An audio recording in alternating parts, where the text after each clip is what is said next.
श्रीकृष्णाय वयं नमः। वंदौ सबके पदकमल सदा जो निजुगपाणि। बोले गणेश भगवान की, बालमुकुंद भगवान की जय, आशुतोष भगवान की जय। मधुरम नयनो मधुरम हसितो मधुरम।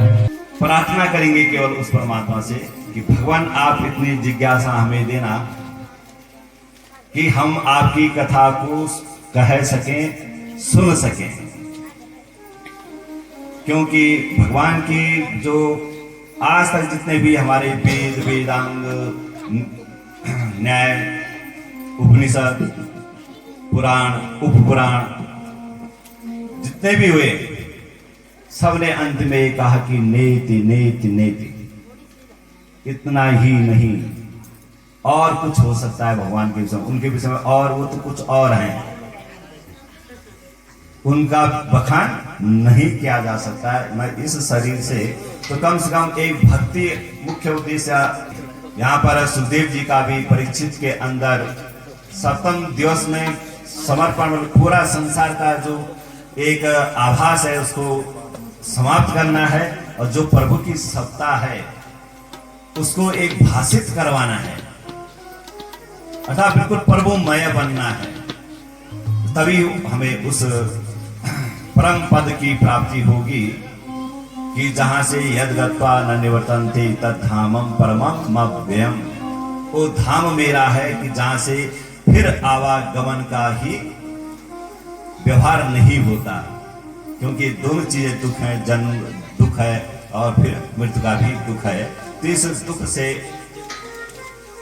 तो कल हम भगवान कृष्ण का जन्म हुआ, और उसी जन्म के शुरू से ही ये बात आ रही है कि जब कंस का बहुत ही अत्याचार हो गया था, और भगवान तभी आते हैं जब देखते हैं कि अब मनुष्यों की सामर्थ्य से बाहर हो गई स्थिति, तो स्वयं अपना आते हैं और किसी न किसी रूप में आते हैं। तो यहाँ पर भी जब देखा कि अत्याचार अनाचार बहुत बढ़ गया, मूलम ही विष्णु देवानां यत्र धर्म सनातनः तस्याचा ब्रह्म गो विप्राः तपो यज्ञ सदक्षिणः।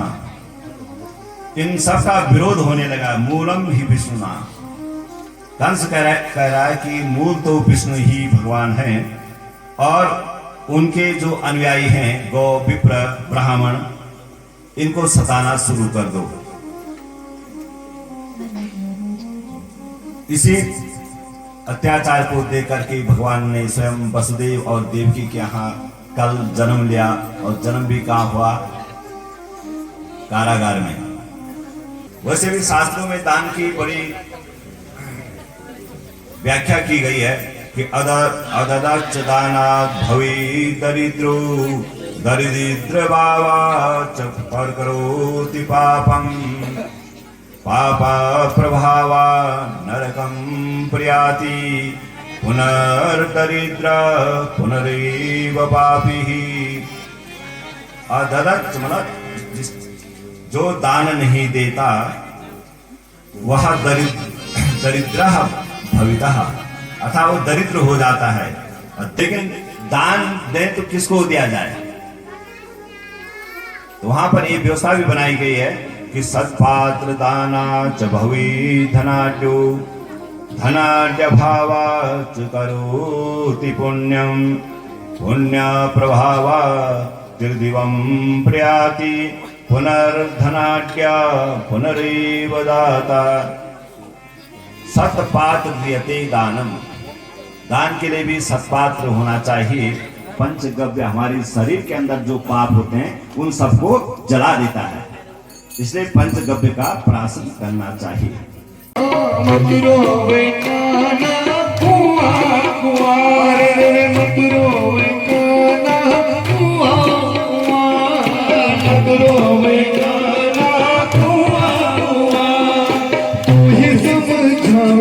सुनंदा हुआ कोई समझाए सुनंदा दिखाना तोहे समझाए सुनंदा हुआ, कहना तोहे समझाए सुनंदा हुआ।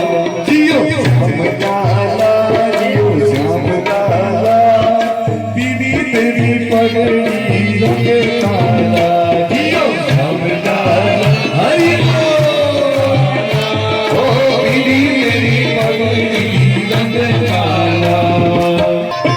खीर जलेबी लडवा हुआ, खीर जलेबी लडवा हुआ, खीर जलेबी लडवा हुआ, खीर जलेबी लडवा हुआ।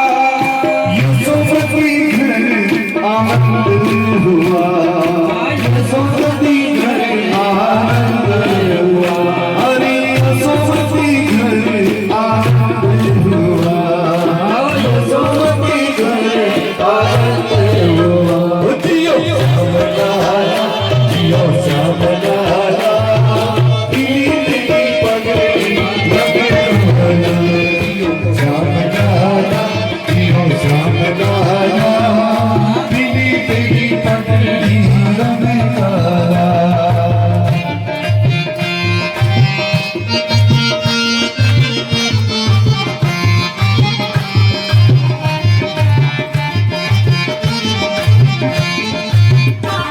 श्याम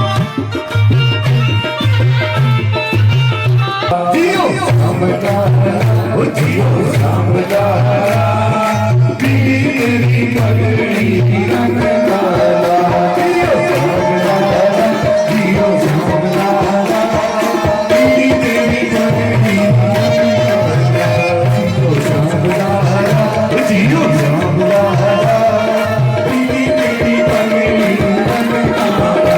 जियो श्याम लाला, जियो श्याम लाला, बीबी तेरी पगड़ी रंग काला।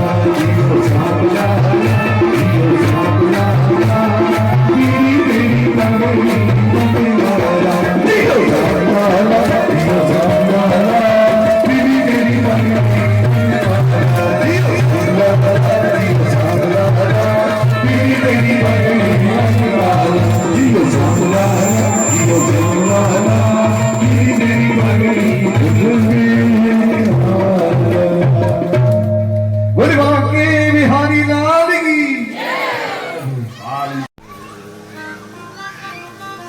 बोले भोगवती के भोग को भोगने के लिए भगवान स्वयं अवतरित हुए हैं। तो जैसे मैया ने कहा कि तुमने माखन खाया, भगवान कृष्ण बोले कि ना हम भक्षितवान अम्ब, हे अम्ब मैंने माखन नहीं खाया, सर्वे मिथ्या। ये सारे के सारे मुझे दोष लगाते हैं। यदि सम्यक गृहस्थे, यदि तुम्हें विश्वास नहीं है तो समक्षम पश्य मे मुखम, मेरा मुंह में के अंदर देख लो। तो यशोदा मैया ने जैसे भगवान कृष्ण का मुंह खुलाया तो पूरा ब्रह्मांड भगवान कृष्ण के मुंह में देखने को मिला। ये भगवान ने ये लीला इसलिए दिखाई कि कभी कभी थोड़ा सा आभासित हो जाए माँ को भी कि हाँ मैं केवल बालक ही नहीं हूं और एक ईश्वर का भी आभास कराया। लेकिन भगवान कृष्ण अपनी वही क्रिया कर रहे हैं कि वत्सान मुंचा उचित असमय, अर्थात लोगों के घरों में जाकर के असमय में बच्चों को छोड़ देना और बंदरों को एक दूसरे के घर से माखन चुरा करके और बंदरों को खिलाना। हर जगह एक लीला करनी थी भगवान ने। एक बच्चों को सारों को इकट्ठा किया, बोले कि आप सब ग्वाल बालों को ये चोर विद्या है, इसमें सबको पारंगत होना है। तुरंत मक्खन निकल गया तो ठीक है, यदि थोड़ा सा बिगड़ गया तो तब तो गर्म पानी ठंडा पानी डालते रहो, फिर मथते रहो तो 1 घंटा लग जाता है, तब भी माखन नहीं निकल पाता। आज वही स्थिति यशोदा मैया के पास आ रखी है, दही मथ रही है। इधर भगवान कृष्ण को बड़ी भूख लगी है, मैया को कह रहे हैं कि मुझे दूध दे।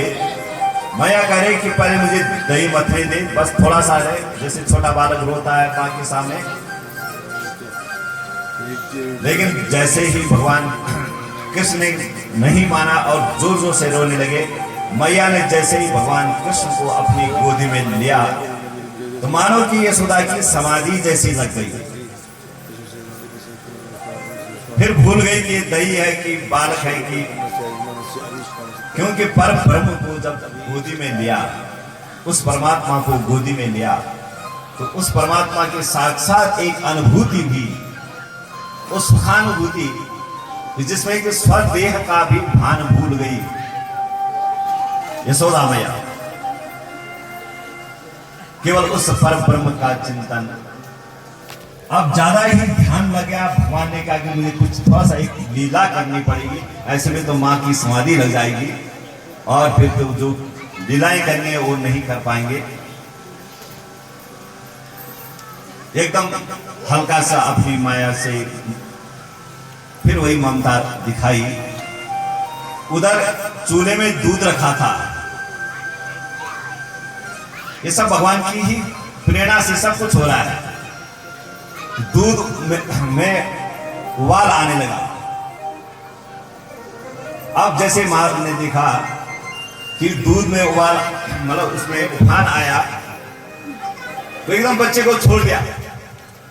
ऐसे खड़े खड़े में दूध पिला रही थी मां, सीधे छोड़ दी। बोलो राधे राधे, जय श्री कृष्ण। उदयनाचार्य हुए हमारे यहां, तो उनसे पूछा कि आप ये मूर्ति की पूजा करते हो, आप पहले किसी मूर्ति में हमें भगवान का प्रत्यक्षीकरण करवा दो, तब जाके हम तुम्हारी मूर्ति पूजा को मानेंगे। तो उदयनाचार्य ने कहा कि देखो, ये मेरे